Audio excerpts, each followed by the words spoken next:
Bueno, pues buenas tardes a todos y a todas y bienvenidos y bienvenidas. Gracias por vuestra presencia. Soy Isabel del equipo de SAL Formación y Terapias. Casi todos y casi todas me conocéis ya. Soy la persona que contesta vuestros mensajes y que os recibe en vuestras llamadas y comentarios. Hoy tenemos con nosotros y nosotras a Rafa Contreras, que nos va a regalar un poco de su tiempo y de su sabiduría sobre Eneagrama. Vamos a tener un webinar sobre Eneagrama. Rafa, muchos y muchas ya le conocéis también, es codirector de nuestro centro, de nuestra escuela SAL Formación y Terapias, además de ser psicólogo sanitario, terapeuta gestal. También está formado en Eneagrama, está formado en psicodrama y también en terapia familiar sistémica. No os quiero quitar mucho tiempo, así que doy paso directamente a Rafa. Bienvenido, Rafa. Gracias por estar con nosotros y nosotras. Gracias a vosotros. Bueno, pues os cuento un poquito. La idea es, aunque entiendo ya que alguna gente conocéis el eneagrama, pero por haceros un poco, explicaros el por qué para nosotros es tan importante trabajar con esta herramienta y qué sentido le damos, ¿vale? Porque bueno, actualmente es verdad que el eneagrama se está haciendo muy famoso en redes por esta cosa de encasillar las personalidades en distintos números, pero para nosotros tiene un valor distinto. Para nosotros, en este caso, para mí es un valor muy profundo el que tiene para trabajar el ego, ¿vale? Entendiendo el ego como la estructura eh, que sustenta nuestra forma de actuar, de sentir, de pensar, ¿vale? Entonces, es muy válido porque de alguna manera ayuda a trabajar la rigidez que podamos tener a la hora de actuar, de relacionarnos y de ver el mundo. Entonces, es un trabajo muy profundo y es un trabajo que normalmente tiene bastante efecto sobre la persona. Entonces, después de mucho tiempo ya estar formándonos y trabajando, sobre todo llevamos más de 5 años trabajando en el eneagrama, aplicándolo a la formación en residenciales, aplicándolo en terapia, aplicándolo en grupo y estamos viendo los resultados, ¿de acuerdo? Entonces, os voy a explicar brevemente en qué consiste el eneagrama y desde qué sentido nosotros lo trabajamos, ¿vale? Para esto vamos a utilizar un PowerPoint, una, una, una presentación que va a explicar, que nos va a ayudar un poquito para que lo veáis más claro, ¿vale? Isa, si cuando tú quieras lo pones. Si tenéis alguna duda, alguna pregunta a la hora de la explicación, con decirlo, pues ya nos paramos, si queréis.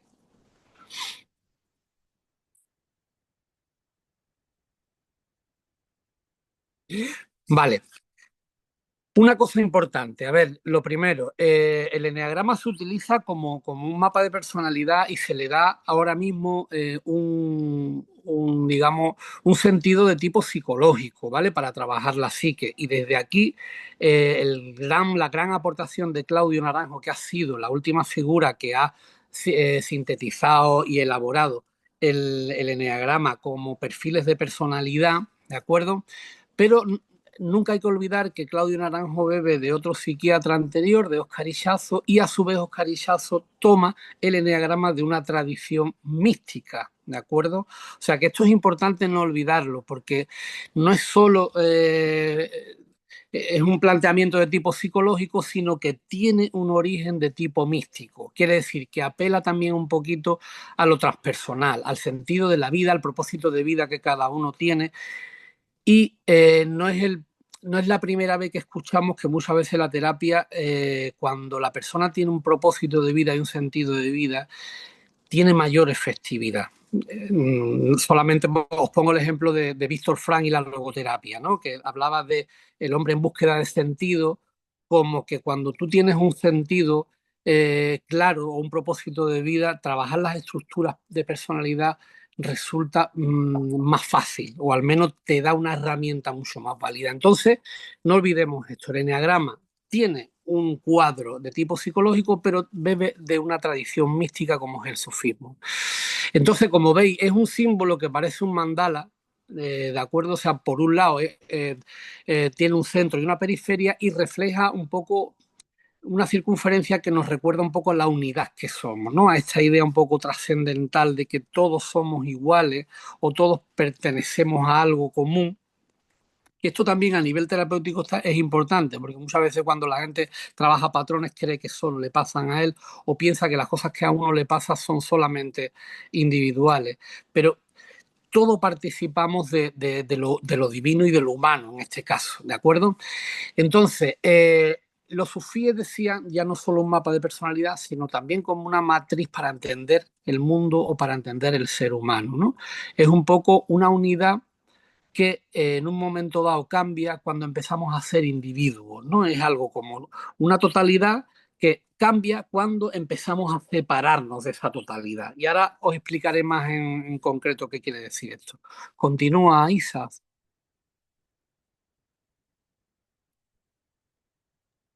Estoy en ello, ¿eh? Un Vale, momentito. vale, vale. No sé muy bien cuando se comparte pantalla cómo... Si le das un clic, lo mismo pasa sola, ¿no? Siguiente, mira, arriba, arriba, arriba, arriba. Arriba, aquí. Eso es. Perfecto. ¿La has dado?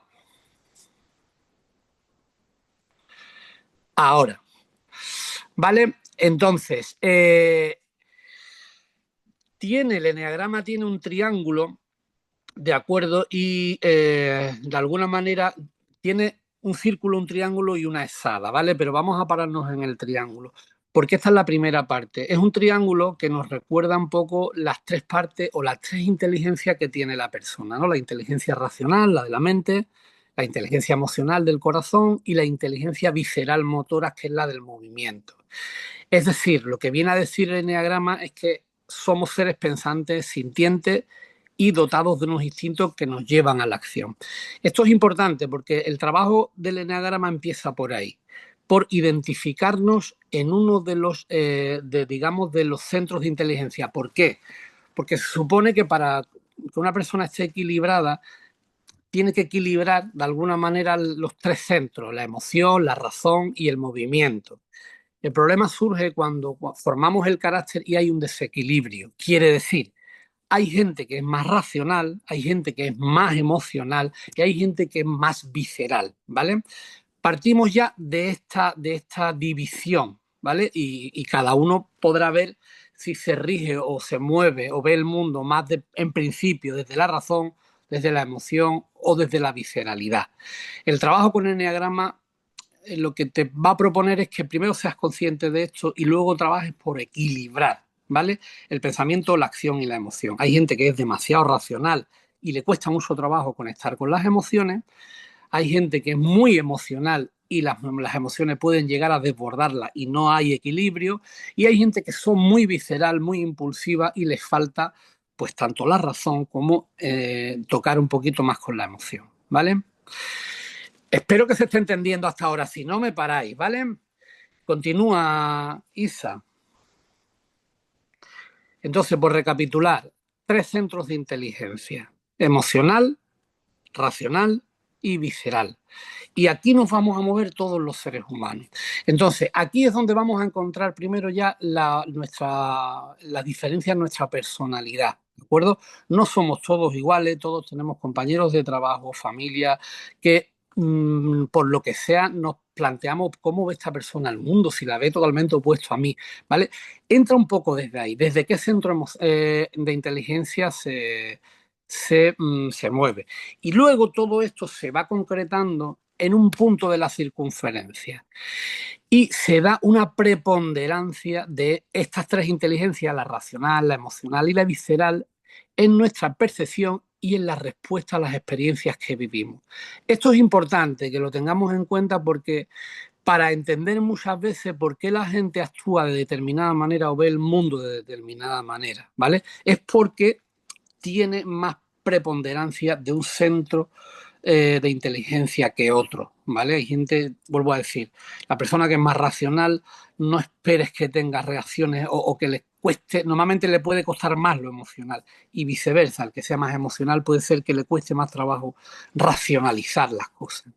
Continúa, Isa.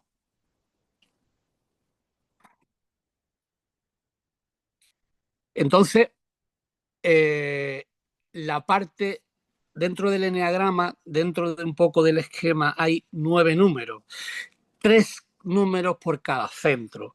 En el centro de arriba, el 1, el 8 y el 9 estarían las viscerales, que son personas que procesan la realidad a través de las sensaciones, sobre todo del estómago, lo que les lleva a una respuesta muy rápida, ¿de acuerdo?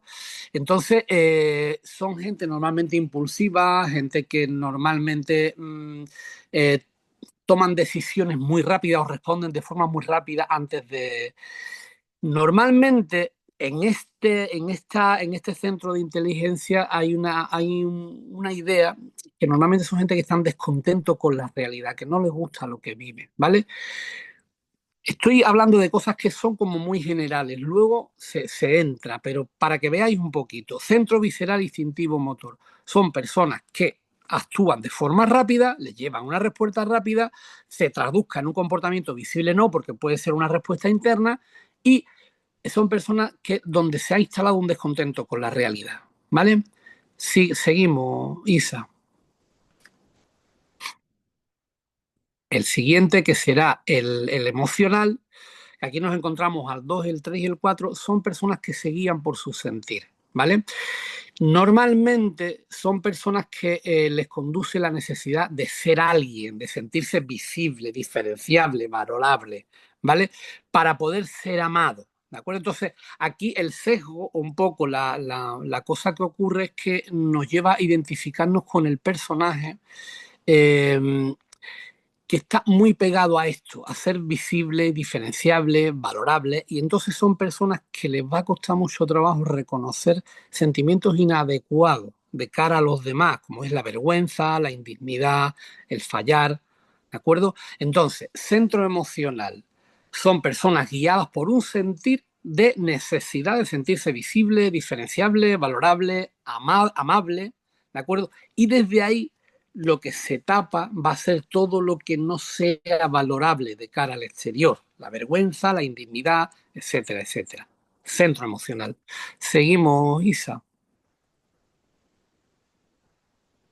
Y el último centro, el centro de los mentales o de la inteligencia mental, serían los 5, 6 y 7, que son personas con un predominio racional. Analizan la realidad, viven de una forma más o menos consciente, centrados sobre todo en las consecuencias. Entonces, tienden a ser personas, porque como estás pensando más en las consecuencias, tiendes a estar más instalado en la ansiedad y en el miedo, ¿vale? Entonces suelen ser personas con más dificultad de ansiedad, de miedo, porque están mucho más en la cabeza, ¿de acuerdo? Son un poco los caracteres más dados a esto, a problemas de este tipo, ¿de acuerdo? Entonces, visceral, consecuencias, descontento, respuesta rápida, descontento con la realidad, emocional, necesidad de sentirse valorado, visible, amado, tapo la vergüenza, la indignidad, y los mentales que analizan la realidad centrado en las consecuencias y hay una sensación común de ansiedad y miedo, ¿vale? Seguimos, Isa.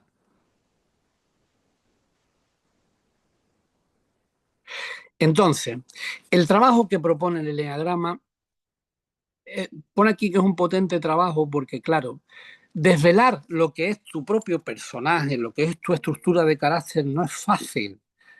Es fácil hablar de la parte positiva de uno, ¿no? Cuando uno tiene, de alguna manera, eh, quiere o tiene que expresar algo que no es socialmente, tú piensas que no es socialmente aceptable, pero que son conductas y patrones tuyos, es más complicado.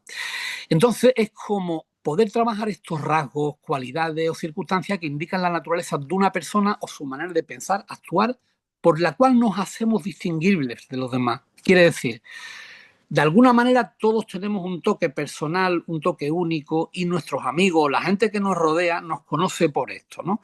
Oye, este es el optimista, allí viene la impulsiva o el impulsivo, aquí viene la que propone cosas, aquí viene el callado, aquí viene... O sea, tenemos una serie de rasgos, ¿vale? Que nos identifican, que de alguna manera nos hacen previsibles, entre comillas. Entonces, lo importante es que partimos de ahí. El eneagrama lo que te propone es conócete a ti mismo, como decía Sócrates. Vamos a pararnos primero en lo más característico tuyo para ver un poco qué es lo que hay detrás. ¿Vale? Continuamos, Isa. Entonces, claro, cuando hablamos de rasgos, fijaros, la palabra ya lo dice, ¿no? Es un poco como rasgo tiene que ver con desgarramiento, con lastimadura. Entonces, los rasgos que cada uno tenemos, lo que nos distingue como persona, es lo que forma el carácter y esta es la parte quizá un poquito como más complicada. ¿Qué pasa? Que son rasgos que conllevan debajo una huella, una marca que sella el carácter y se trata de un conjunto de construcciones que realizamos a partir de una herida infantil. Quiere decir, si tú en tu desarrollarte, en tu madurar, tuviste una herida, por ejemplo, de abandono o de falta de atención, esa herida, de alguna manera, ese rasgo te va a llevar a montar un carácter para evitar el dolor de esa herida. Ya sea hacerte muy visible, ¿vale? Si, por ejemplo, si una persona la herida es de no reconocimiento, de que no te han visto, de que no te han valorado, o puedes hacer una cosa como muy de ahora me van a valorar y desde ahí yo tapo mi herida infantil, ¿de acuerdo? Y me hago, pues, estoy todo el día llamando la atención o de alguna manera el llamar la atención se convierte en algo importante para mí. O si me he sentido desvalorado porque me han dicho que no servía para nada, igual me puedo hacer alguien muy, muy, muy resolutivo porque esa es la manera de tapar la herida de la infancia. Me hago tan resolutivo que mi vida se gira en los logros que voy a conocer, que voy a lograr, ¿vale? Entonces, el carácter es lo que pudimos hacer con la herida que cada uno llevamos. Es decir, que son heridas normales del crecimiento. Ya dependiendo de los casos pueden ser más fuertes, más traumáticas, menos traumáticas, pero que de alguna manera sellan el carácter. Lo que hacemos, porque normalmente como niños o como niñas vamos a intentar evitar el dolor, vamos a intentar evitar que aquello que es una herida nos duela. Entonces montamos una estructura defensiva. Y esa estructura defensiva es lo que nosotros en psicología llamamos carácter. ¿Ok? Seguimos, Isa. Entonces, estas heridas que hablaba yo antes, a cada herida le corresponde una máscara, un personaje concreto que nos evite el sufrimiento y nos proteja. ¿De acuerdo? Aquí se ponen distintas heridas pues, de abandono, de injusticia, de humillación, de rechazo, de traición, y pone algunas máscaras o salidas a esta herida, como por ejemplo la persona que se ha sentido muy traicionada, pues puede llegar a ser una persona controladora. La persona que ha sentido mucho rechazo en su tierna infancia puede ser una persona huidiza, que se aísla, que normalmente no tiene dificultades de relacionarse. Una persona que ha sufrido mucho abandono puede convertirse en una persona dependiente. Una persona que ha sufrido rigidez e injusticia puede convertirse en una persona rígida. Estos son ejemplos estereotípicos, quiere decir, luego habría que profundizar más, pero para que entendáis, cada herida conlleva una máscara, que es la forma de protegerse, y es algo defensivo y es algo natural, ¿vale? Todo el mundo tenemos estos mecanismos de defensa, ¿vale? Seguimos, Isa. Entonces, ego o carácter, que es un poco los términos con los que funcionamos en el eneagrama, eh, y a la hora del trabajo que hacemos nosotros, sería esta acción contramanipulatoria que surge para defendernos de nuestro dolor. Como organismos vivos, como cualquier organismo vivo, siempre va a evitar algo que lo dañe, que lo destruya. Entonces, el ego es necesario, quiere decir, la formación del ego no es algo negativo, todo lo contrario, es algo que nos ayuda a adaptarnos al mundo y que nos ayuda a evitar el sufrimiento. Y esto al principio es necesario, ¿de acuerdo? El problema viene cuando esto se autoperpetúa y se convierte en una estructura al principio rígida. Entonces, si tú has sufrido abandono y te vuelves dependiente, al principio está bien porque eres un crío y tienes que depender. Pero si ha pasado el tiempo y con 30, 40 años los patrones de dependencia continúan, vas a tener un problema a nivel de pareja, a nivel de amistades, a nivel de familia. Entonces, una cosa que se creó para defenderte se convierte en una estructura que al final te daña, ¿de acuerdo? Lo importante es que sí, esta estructura se puede autoperpetuar, pero es una estructura dinámica, quiere decir que se puede trabajar. Esta es la buena noticia, ¿de acuerdo? Porque está en movimiento continuo. Aunque parta de un dolor, una herida, pero se puede cambiar. Y también importante, también parte de un talento. Quiere decir que el carácter y el ego también puede hacer que tú te des cuenta de qué es lo bueno tuyo, lo que se te da bien, ¿de acuerdo? Esto lo iremos trabajando también en el grupo de Eneagrama. Continúa, Isa. Nos quedan, yo creo que un par de ellas y ya terminamos. Entonces, esto es importante. Todas las personas tenemos un ego, necesitamos construir un carácter para poder vivir y porque no podríamos vivir en estado de iluminación, como pone aquí, ¿no? O sea, como está un bebé, ¿no? Que realmente es pura necesidad y es puro tener una necesidad, cubrirla y estar tranquilo. Entonces, es importante formar un ego para adaptarnos al mundo y porque nos permite abrirnos al mundo, pero tener en cuenta de que llega un momento donde ese ego puede degradar la conciencia. Cuando digo degradar la conciencia, puede dificultar el que tú te veas en realidad como eres, ¿de acuerdo? Entonces, el trabajo que hacemos es que tú puedas ver hasta dónde llega el ego y hasta dónde te puede limitar, ¿de acuerdo? Es algo necesario, pero si se perpetúa, llega a ser algo dañino. Continúa, Isa. Y ya como última, nos vamos a quedar en esta, que es la última que vamos a ver, el eneagrama de las pasiones y las fijaciones, ¿de acuerdo? El eneagrama utiliza, digamos, de alguna manera, una serie de emociones para fijar los caracteres. Vuelvo a decir, esto es muy estereotípico, si no hay que quedarse como yo soy el 1 ira, yo soy el 2 orgullo, porque esto es mucho más complejo, ¿vale? Y tiene más, se puede sacar mucho más profundidad. Entonces, el eneagrama de las pasiones, lo que conocéis a lo mejor en redes, de que cada uno de los números le caracteriza una emoción, son de alguna manera deseos o emociones que nos arrastran, ¿vale? Anulan normalmente nuestra voluntad y libertad de acción. Pongo un ejemplo. Si tú has tenido una herida de humillación en tu historia y puede ser que desarrolles un carácter caracterizado por el orgullo, donde nadie te va a pisar, puede ser que al final seas tan orgulloso, te convierta o haya mejorado tanto tu mecanismo de orgullo que al final te cueste trabajo reconocer errores, sentir que has fallado, te costará trabajo sentir la humildad, ¿vale? Entonces es importante darnos cuenta de hasta qué punto nos identificamos con esta pasión, ¿vale? Hay gente que dice, no, no, yo es que a mí el orgullo me lleva, o el miedo me lleva, o la gula me lleva, ¿no?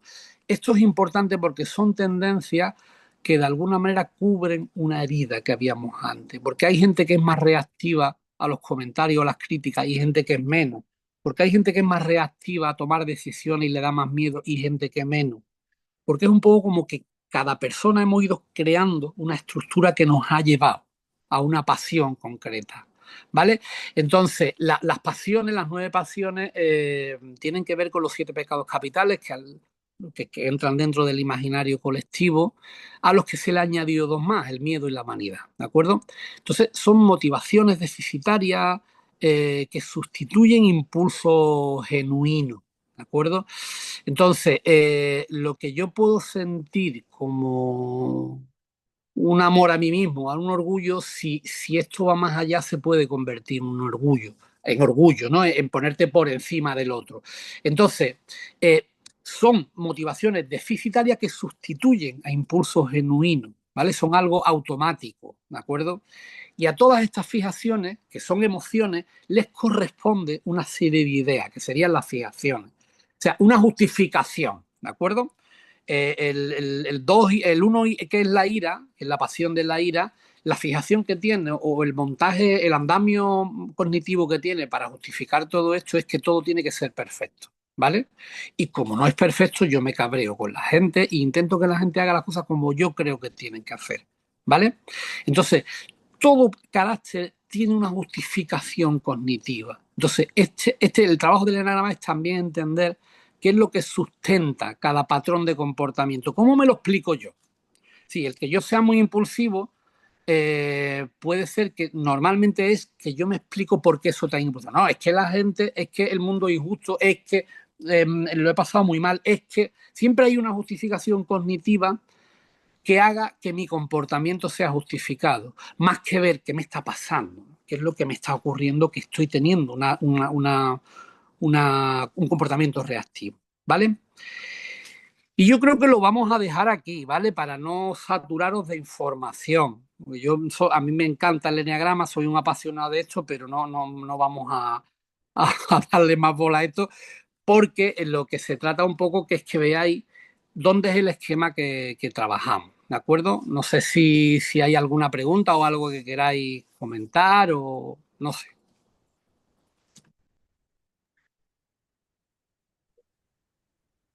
Bueno, muchísimas gracias, Rafa. Creo que sí que es suficiente porque es mucha información Mm, que aunque está estructurada y tal, pues bueno, a lo mejor las personas que tengan un poquito menos contacto con el enneagrama pues se quedan un poco aturdidas, las tres inteligencias, tal. Qué interesante también esto que dices de lo primero no es cuestión de etiquetar a las personas, sino lo primero es saber cuál de estas tres inteligencias es la que predomina en tu carácter, en tu vida, aunque tengamos de las tres, ¿no? Esto me mm, parece fundamental resaltar. Luego ya nos ocuparemos del numerito, de la etiqueta y tal, pero qué importante por lo menos tener eso claro, ¿no? mm. Eh, yo te invito ahora a que nos cuentes un poco la propuesta que tienes para este año, porque ya este es el tercer año que trabajamos en la escuela los grupos de Enneagrama fuera de la formación, que como bien dijiste antes, llevamos incluyéndolo dentro de la formación desde hace 5 años, pero desde hace 3 tenemos grupos específicos que trabajan el enneagrama. Y este año la propuesta es un poquito diferente. Te invito a que nos cuentes un poquito en qué consiste. Sí, a ver, la idea de los grupos un poco partiendo de la filosofía del trabajo sobre el carácter, ¿no? Una de las cosas que siempre se ha hablado a la hora de trabajar con el carácter es que necesitamos un grupo de referencia, necesitamos un espejo que nos ayude a vernos, ¿vale? En la relación es donde nos descubrimos, es donde vemos cómo actuamos. Entonces, el grupo ya hemos estado trabajando 2 años. Queremos ir afinando un poco más para que sea un grupo de autoayuda eh, cada vez con más profundidad. Quiere decir, con personas que estén dispuestas un poco a trabajarse el carácter, a perder un poco el miedo, a verse sus partes luminosas, las partes de talento, pero también las partes un poco, entre comillas, malditas o que te hacen sufrir, ¿de acuerdo? Entonces, para eso lo que la idea es, el objetivo es crear un grupo que nos veamos con una frecuencia de 15 días, 2 grupos al mes, que nos va a permitir primero formar un grupo donde vamos a conocernos no solo de forma mental, sino también emocional y biográficamente, ¿de acuerdo? Para entender de dónde salen nuestros patrones de comportamiento, ¿de acuerdo? Entonces, al principio el objetivo es que el grupo se conozca y que el grupo empiece a desvelarse, que cada participante empiece a autodesvelarse, cómo actúa, cómo siente, cómo piensa, sin juicio ninguno, quiere decir, eso es súper importante, no hay ningún comportamiento mejor ni peor, hay caracteres que funcionan, ¿vale? Vamos a utilizar para esto en muchos momentos también técnicas psicodramáticas en el sentido de que vamos a utilizar también el trabajo con máscara, vamos a trabajar también algunas veces el teatro, los disfraces, para quitar un poco de hierro al personaje, ¿vale? Si yo voy de justiciero por la vida y uno de los problemas de mi carácter es que voy poniendo lo justo o lo injusto por delante, pues si hacemos un teatrillo y de alguna manera pues adoptan la figura de alguien justiciero, el ciscampeador o algo de esto, vas a trabajar el personaje de una forma más liviana, pero a la vez profunda, es decir, porque vas a ver proyectando fuera lo que te pasa a ti. Entonces, vamos a trabajar conocimiento, vamos a trabajar los patrones de conducta y vamos a trabajar la biografía para que tú entiendas de dónde procede todo lo que te ha pasado. Y sobre todo, cuando trabajemos con la biografía, lo que sí es importante que lleguemos a desvelar es que tú sepas cuál es tu herida. La herida matriz, lo que a ti te ha pasado en tu infancia, que te ha dejado marcado de alguna manera y te ha llevado a comportarte de una determinada forma, ¿vale? Porque eso te va a dar mucha explicación para poder trabajar sobre ti mismo, ¿de acuerdo? Se hace en grupo cada 15 días y luego en febrero hay un residencial que va a ser de trabajo más profundo, que ya quizás es un poquito más de la mitad de la formación, donde a través de, sobre todo, el psicodrama, el teatro y un poco el trabajo sobre sí mismo, de poder expresar con más profundidad tu herida y cómo ha influido en tu vida, pues vamos a trabajar de forma más profunda durante un fin de semana todos estos aspectos, ¿de acuerdo? Entonces, es un trabajo de profundidad porque son 2 encuentros mensuales con un residencial de intensivo y tiene pues todo un curso de trabajo, ¿vale? La idea es que en este curso tú tengas una idea clara de por dónde tira tu carácter y cuál es el trabajo que a ti te vendría bien hacer, ¿de acuerdo? ¿Cuál es tu herida y cuál es el origen de la máscara o el personaje que tú normalmente desarrollas? Ese es el objetivo. No sé si más o menos se queda claro. Sí, me parece que sí, sobre todo las novedades en relación a los años anteriores es que en esta ocasión son 2 encuentros mensuales, con lo cual es un trabajo más profundo, entiendo, y además el residencial, que hasta ahora no se había hecho. Exactamente. ¿Vale? Y este trabajo, se me ocurre que a lo mejor Sí. alguien puede estar preguntándose, ¿va dirigido a alguien en especial o personas que necesitan algún tipo de formación previa, conocimiento previo del eneagrama, o es un grupo terapéutico que partimos? No lo sé. Para nada, no hace falta tener conocimiento previo. El enagrama es una herramienta, es decir, el objetivo es el trabajo sobre el carácter, ¿vale? Entonces, no hay ningún requisito, el único requisito es el ansia de búsqueda, el ansia de autoconocimiento, ¿de acuerdo? Y esto es algo muy personal, quiere decir, hasta dónde está uno dispuesto a llegar para conocerse más. ¿Vale? Y aquí ya entra un poquito, pues no sé, el planteamiento de cada uno y cada una, ¿no? Conocerse a sí mismo es una aspiración, yo creo que universal. Ahora, pagar el precio que supone para conocerse a sí mismo es más complicado, ¿de acuerdo? Porque es verdad que se pasa por sitios complicados y difíciles. Entonces, es para toda persona que, por lo que sea, por su experiencia de vida o porque, por el hartazgo de su propio personaje, por el hartazgo de los propios patrones que ve que siempre repite, quiere ver otra forma de enfocarlo y otra forma de salir de ahí, ¿vale? Entonces no hace falta conocimiento, solamente ganas y ánimo de conocerse, ¿no? De intentar llegar al fondo de uno mismo. No sé si tenéis alguna pregunta, alguna duda, si hay gente que conoce ya el eneagrama, si habéis tenido experiencia, no sé, si alguien quiere un poco, pues compartir su experiencia estaría bien y ver cómo le suena todo esto. Así que si queréis abrir a alguien el micrófono y compartir algo de vosotros o vosotras sobre este tema, si lo conocéis, si ya tenéis experiencia, pues estaría bien. Yo tengo las dos cosas. Hola, yo soy Pablo. ¿Qué Hola, pasa, Rafael. Pablo? ¿Qué tal? Yo tengo una pregunta y luego también quería compartir un poco. La pregunta es, ¿trabajan los subtipos también, Rafa? Claro, sí, sí, sí, da tiempo a trabajar los subtipos. Perfectamente. Hmm. Es que como no lo hemos mencionado en ningún No, momento, ni en no la lo hemos presentación ni mencionado nada, porque al principio es que ya puede cuesta saturar. trabajo entender las Ya. pasiones, ahora entender los subtipos.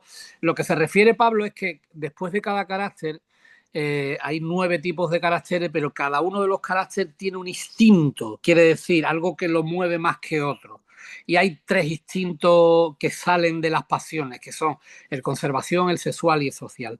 Entonces, los 9 caracteres se convierten en 27, ¿vale? Entonces, esto ya es un poquito como demasiado, como de segundo de... Entonces, ir poco a poco, pero claro que vamos a tocar, nos da tiempo de tocar todo eso, ¿vale? Mm. Vale, vale, vale, bien.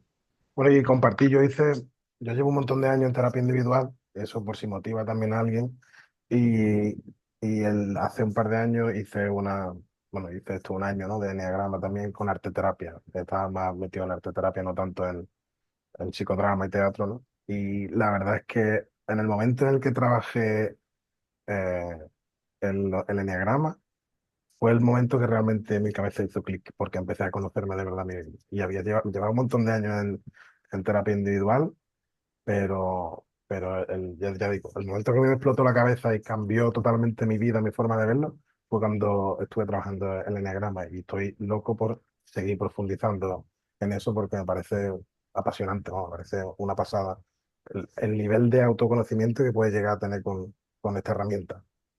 Y nada, solo quería comentarlo por si Muy sirve. bien. Muchas gracias, Pablo, por Nada, por tu aportación. nada. ¿Alguien más quiere preguntar algo, aportar algo?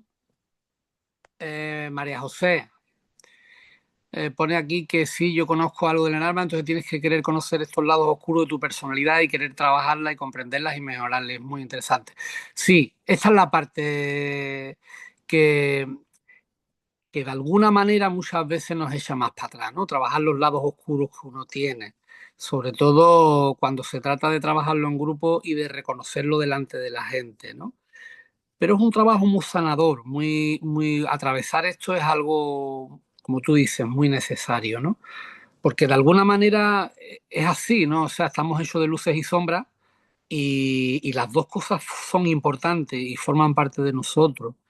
Entonces, es un trabajo de autorrevelación en el que de alguna manera llegamos a integrar todos los aspectos que componen al ser humano. Y los aspectos que componen al ser humano no son todos bonitos. O sea, hay de todo. La viña del Señor. Entonces, es importante partir de esta idea. Así que, gracias, María José. ¿Alguien más que quiera compartir o decir un poco su experiencia?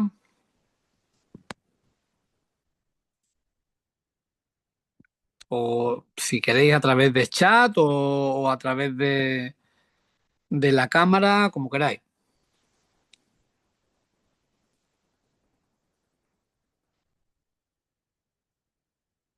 Bueno, bueno, yo de todas maneras espero que es verdad que es una información que en un momento dado puede parecer muy densa, muy heavy, ¿no? Pero lo importante es esto, ¿no? ¿Cómo serían los encuentros? ¿Cómo serían los encuentros mensuales? Serían los miércoles, ya están las fechas puestas, igual Isa ahora os pasa el dossier donde vienen todas las fechas, serían de 5 a 8, ¿vale? Son 3 horas cada miércoles, ¿vale? Entonces es tiempo suficiente, nos da tiempo de trabajar, ¿de acuerdo? Una vez que empiezas a trabajar con él es difícil parar, exactamente. Es lo que decía Pablo antes también, es decir, es que es verdad que es una herramienta que te provoca tanta curiosidad que al final empiezas a escarbar, a leer, a leer, a leer. Y es verdad que muchas veces hay que tener un poco de precaución con esto porque en esta altura ya hay de todo. Entonces, esto no es un horóscopo, eso es importante. O sea, no estás determinado por tu carácter. Esto es algo que muchas veces la gente dice, bueno, es que yo he nacido así, yo no. Esto es un trabajo que no tiene nada que ver con el determinismo, ¿no? Y, pero que es verdad que bueno, que toca el núcleo y por eso yo creo que a la gente le atrapa tanto y es tan interesante. ¿Vale? Todos los miércoles, no, es un miércoles sí, un miércoles no. Son 2 miércoles al mes. ¿De acuerdo? Así que bueno, es llevable, son 2 encuentros. Una pregunta anticipada, pero es probable que esta formación continúe el próximo curso. Este curso es complicado por mi economía. Sí, esta formación ha venido para quedarse. Llevamos ya, te digo, 5 años trabajando el enneagrama, primero en formación y ya fuera de la formación. O sea que vamos a continuar. Vamos, que esto es algo que a mí, para mí, es una herramienta que me apasiona y que vamos a seguir trabajando, María Quiñones. De todas maneras, como bien dice Rafa, después os mando por escrito a quien esté interesado el dossier. Es una formación también bastante asequible, que no es tan, no hay tan, no es tan difícil de alcanzar a lo mejor económicamente como otras formaciones que Es formación, pero que es un grupo terapéutico, y entonces se ajusta un poquito más el precio. Luego ya cada uno, por supuesto, tendrá que valorar su situación y sus prioridades. Muchísimas gracias. No sé si alguien quiere aportar algo más, comentar algo más. Y si no, nada, agradecerte, Rafa, tu tiempo y tu presencia, agradeceros a todos y a todas que hayáis venido y en los próximos días editaremos la sesión grabada y os la enviaremos para que la podáis ver siempre que queráis o tomar apuntes o lo que necesitéis y os vamos mandando toda la información referente a este grupo y a otros que tengan que ver con este tema. Gracias por los corazoncitos, Tatiana. Y cualquier pregunta que tengáis, cualquier consulta, estamos a vuestra disposición en el teléfono y en el mail que todos y todas conocéis. Así que nada, muchísimas gracias. Gracias a todos. Y hay, antes de terminar, Gracias. una persona pregunta si van a ser presenciales las sesiones. Sí, son presenciales, Emily. ¿Vale? Bueno, pues gracias a todos también y ya está. Si por lo que sea da la vida, pues nos veremos en el grupo. ¿De acuerdo? Gracias. Hasta luego. Gracias, Hasta gracias, Rafa. luego. Abrazo. Hasta luego. Gracias.